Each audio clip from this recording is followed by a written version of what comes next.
Hey, what's up? My name is Allie, and I'm a microblading artist in Huntington Beach, California. Today, I wanted to share with you some contributing factors that make a client book with you over maybe another competitor or another business that offers the same services.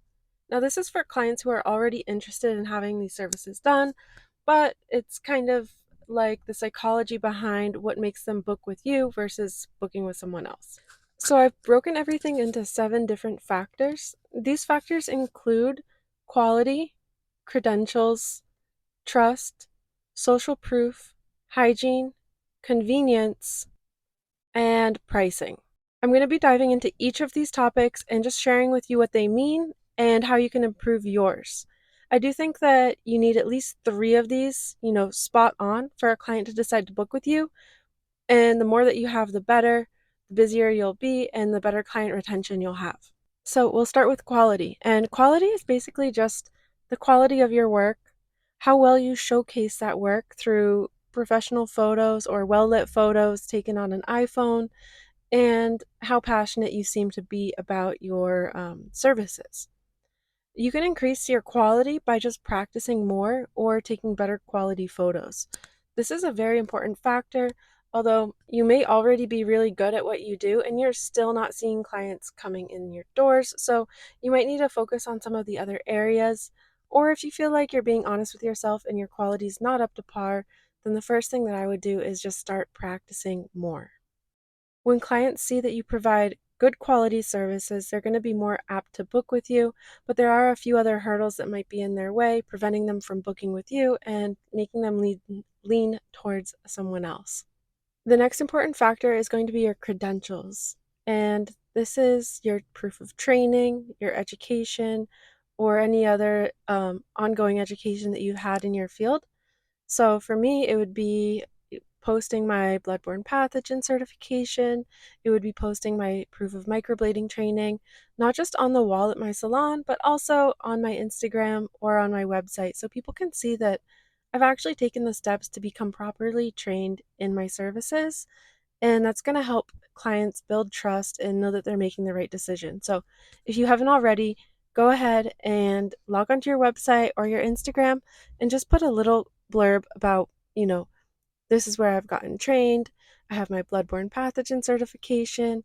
I have this ongoing education, that I'm taking or that I've taken, and just list them all out so people can see that this is something that you take seriously. Now, the next factor is your pricing. And believe it or not, this is actually probably the least important one.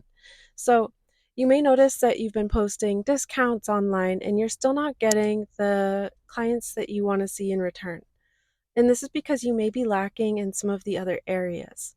Now, no matter whether you're priced at a high rate or a low rate, if your services and the quality of your work isn't meeting that price point, then you're not going to get people booking with you. And no matter what price point you're at, there are always clients who are willing to pay more for a better quality service, or for, if you're exceeding the other areas that I'm about to go over. So having a high price point isn't necessarily going to deter people from booking with you.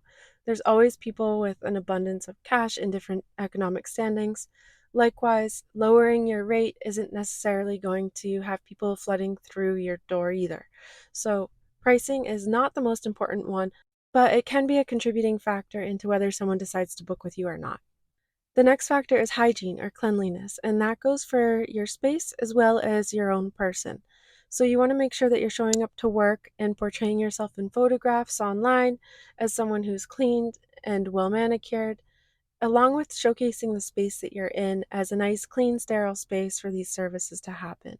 People may have really good work, but if the photos are taken in a living room with a carpet underneath, subconsciously or even consciously, people are going to see that and they're not going to want to book with you. They're not going to feel comfortable booking a service if they don't feel like they're going to be in a clean environment.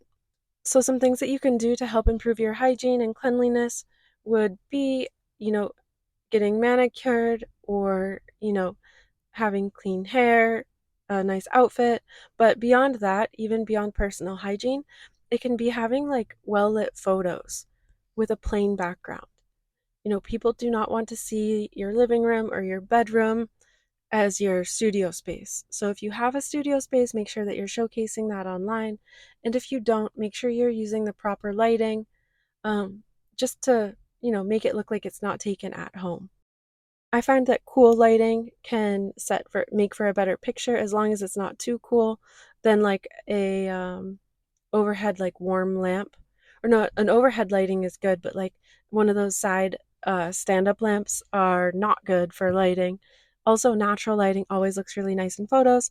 So if you have the opportunity to take pictures of your clients in front of natural lighting, that's going to help improve the quality and cleanliness of your photos.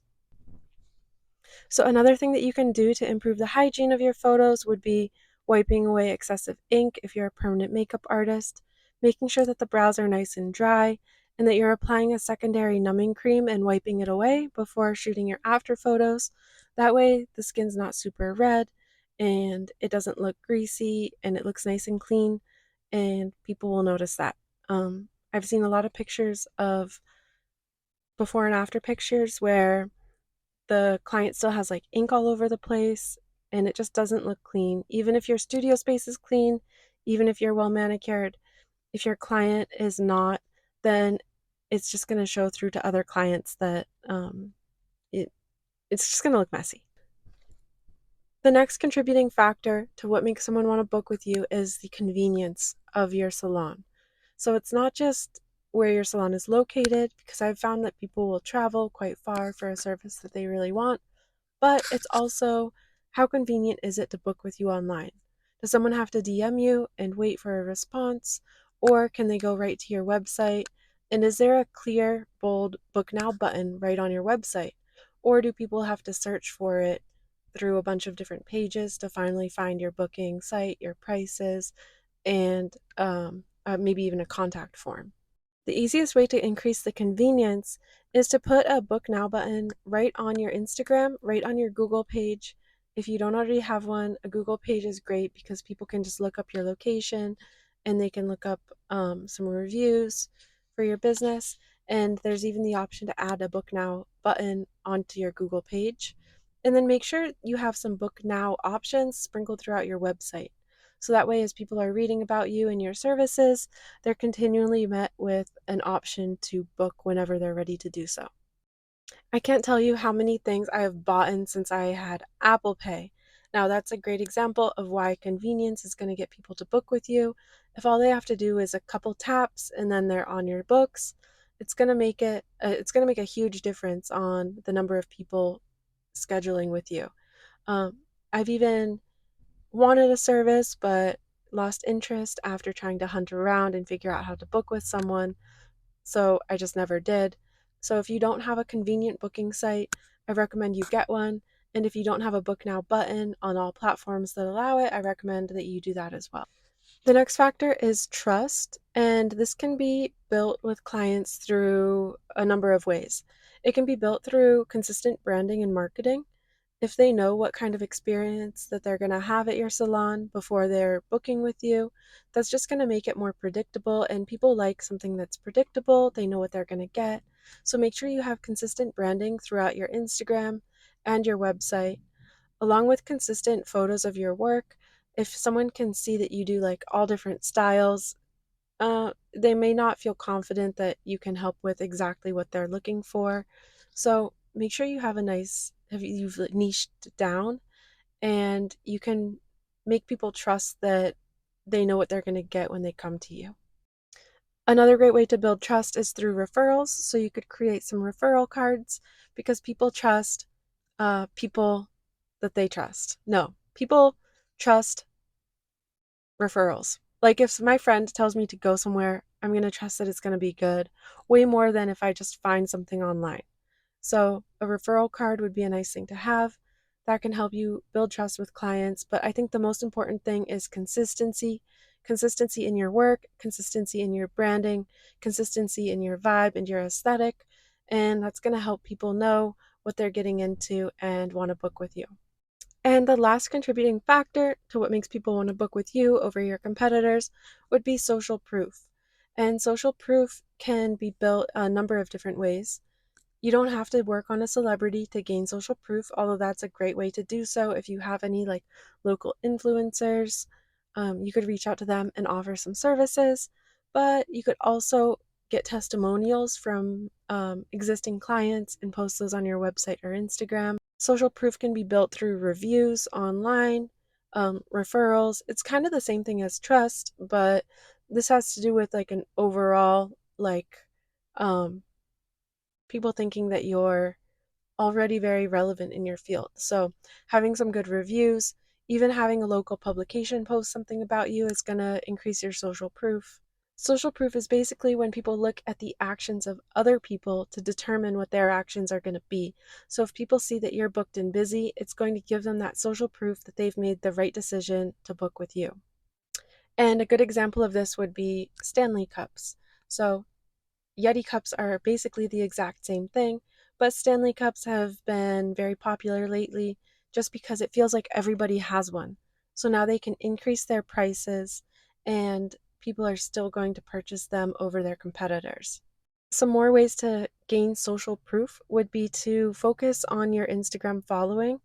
Having a little bit higher of followers is going to increase social proof, although you don't have to have tens of thousands of followers. But if you do a little giveaway, if you collaborate with other businesses and help post and promote each other, even if you post as many clients as you can, so it looks like you're nice and booked and busy, that's really going to help with social proof. It's going to make people think that other people are coming to you for what they want. So that'll definitely help. Again, these are not in any particular order. If I had to do it in order of which of these are the most important, I would say quality is definitely the most important, but that alone is not going to get you, every single client in your area. I would say hygiene is probably second most important. Having a nice clean, having a nice clean aesthetic is very important to potential clients. Convenience is going to be definitely at the top of the list, along with social proof, trust, and then credentials and pricing fall shorter on the list. If you're acing every other area, you can pretty much set whatever price you want for your services, and you'll still see people coming to you. So, if you have a moment, you could write all of these down and give yourself a score 1 through 10 on how well you think you're doing on each of them. So, you can really see areas of improvement and you can see which parts you need to focus on. I guarantee if you have a 10 in all of these, you're going to be booked and busy. And I also want to share with you one more thing. It's just a little book that I've created. It's a complete branding workbook for beauty industry professionals, and it's how to gain trust with clients through branding and marketing. So it's available on Amazon, and I'm not getting rich off of it by any means. I've created it mostly for my students who are just starting out in permanent makeup so that they have a nice activity book that they can kind of go through as they're building their business. But it has over 90 pages of activities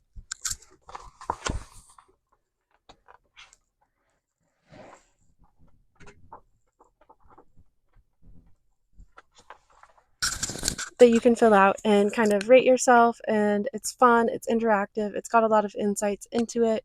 If you are starting out in the beauty industry, or even if you've already started but feel like you need to focus a little bit more on honing in to each of these categories. So let me know what you think.